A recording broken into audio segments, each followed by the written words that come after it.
Check this out, fellers. Troy noticed something quite interesting on this. Troy, you want to tell us what we found here? This is what we call the sideways drywall screw method.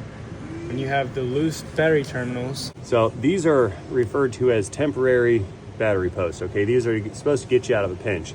Now, as we can see, these are used as permanent repairs everywhere. That's permanent. These aren't temporary, but they're specifically supposed to be temporary until you can either replace the lug on the end of it or put a new cable in there.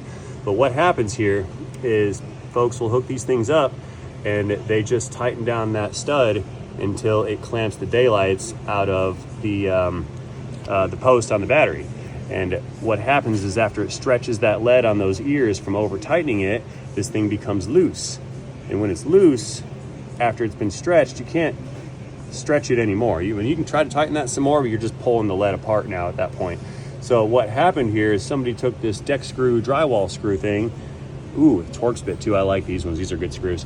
And they ran that thing down in there with an impact in between the stud and this to try to lock it in or whatever, which you can see is highly ineffective.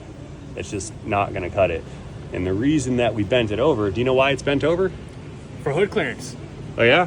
Hood clearance, so we don't shut the hood and then arc the thing out and then burn your truck down? Pretty much. Yeah. I mean, it's a Ford. Well, yeah, I know, but you can't hate on certain manufacturers. Those days are over with. You know why? Why's that? Because we have Chevy transmissions inside of Ford trucks, Ford transmissions inside of Chevy trucks, because Ford and Chevrolet built that 10-speed together.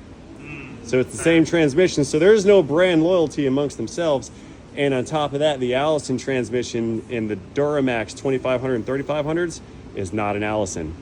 What is it? They purchased the rights to brand it as an Allison in order to conflate the name with the product, because people buy based on product loyalty. But how are we supposed to be loyal to a brand when they're not even loyal to themselves? Yeah, the rabbit hole gets worse on that, but there is no brand loyalty. Oh, the 6.6 liter gas engine going in the GMC Chevrolet 25 and 3500s. What does 6.6 say to you? Normally Duramax. Duramax, right?